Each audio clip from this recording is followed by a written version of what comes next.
রংপুর চিড়িয়াখানায় জেব্রা দেখলাম, আরো দেখলাম গাধা। জনগণের প্রবেশ নিষেধ হলেও কাপলদের মানাতে পারবেন না কারো বাধা।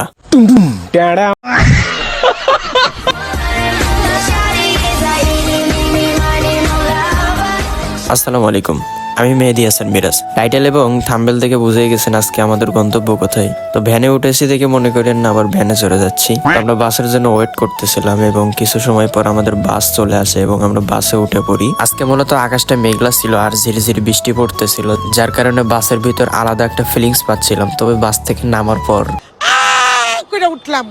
যাই হোক, বাসের ভিতর ফিলিংসটা উপভোগ করতে করতে চলে আসলাম একদম রংপুরে। আর এখানে এসে চেক করতেছিলাম যে বৃষ্টি এখন পড়তেছে কিনা। বৃষ্টি মোটামুটি থেমে গেছে। এবার আমাদের গন্তব্য হচ্ছে দ্বীপ আই ফাউন্ডেশন। এর জন্য আমাদের আটলান্টিক মহাসাগর পাড়ি দিতে হবে। পানির পরিমাণ বেশি থাকে, আমরা সাঁতার না কেটে স্পিড বোটের মাধ্যমে যাচ্ছিলাম। দেন আমরা পৌঁছে গেলাম। এখানে আসছি মূলত একটা অফিসিয়াল কাজের জন্য, আর এর জন্যই মূলত রংপুরে আসা। এখানে কাজটা শেষ করে আমরা রংপুর চিড়িয়াখানা আপনাদেরকে ভিজিট করে দেখাবো। দ্বীপ আই ফাউন্ডেশন মূলত উত্তরবঙ্গ কেন্দ্রিক একটি মানব কল্যাণমূলক চক্ষু চিকিৎসা প্রতিষ্ঠান, যার মৌলিক অভিপ্রায় দৃষ্টিশক্তি সংশ্লিষ্ট জটিলতা নিরসনের মাধ্যমে জনস্বাস্থ্যের সামগ্রিক উন্নয়ন সাধন। বেশ কিছু সময় এখানে অবস্থান করার পর একদম দুপুর হয়ে যায়। আর লাঞ্চ করার জন্য আমরা চলে যাই ক্যান্টিনে। আর এখানে আসার পর 100 টাকায় আমরা এই প্যাকেজটি নেই, যেটা 100 টাকার তুলনায় আমার কাছে মানানসই মনে হচ্ছিল না। লাঞ্চ শেষ করে আমরা একটা অটো নিয়ে বেরিয়ে পড়ি চিড়িয়াখানায় যাওয়ার উদ্দেশ্যে। যেহেতু রংপুরে খুব কম আসা হয়, এর জন্য এখানকার লোকেশন তেমন একটা চিনি না। রংপুর মডার্ন মোড় থেকে আমাদের নিয়ে যাওয়া হচ্ছিল চিড়িয়াখানায়।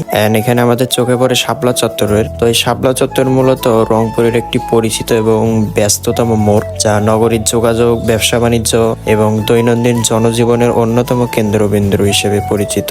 তো ফাইনালি আমরা চলে আসি রংপুর চিড়িয়াখানায়। এখন আমাদের টিকিট কাটতে হবে এবং পার প্রতি টিকিট 20 টাকা করে রাখা হয়।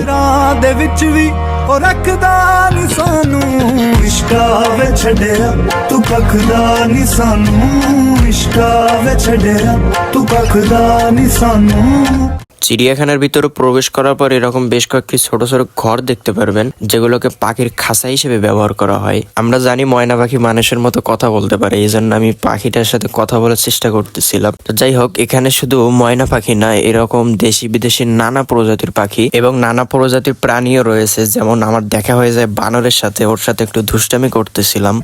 দেখ পরে খাইস। এরপর এখানে আসলে আপনি দেখতে পারবেন হরিণ, আর যেগুলো দেখলে আপনি হয়তো বা আমার মতো হারিয়ে যাবেন কোনো প্রাণীর রাজ্যে। দেখেন কত মায়াবী না।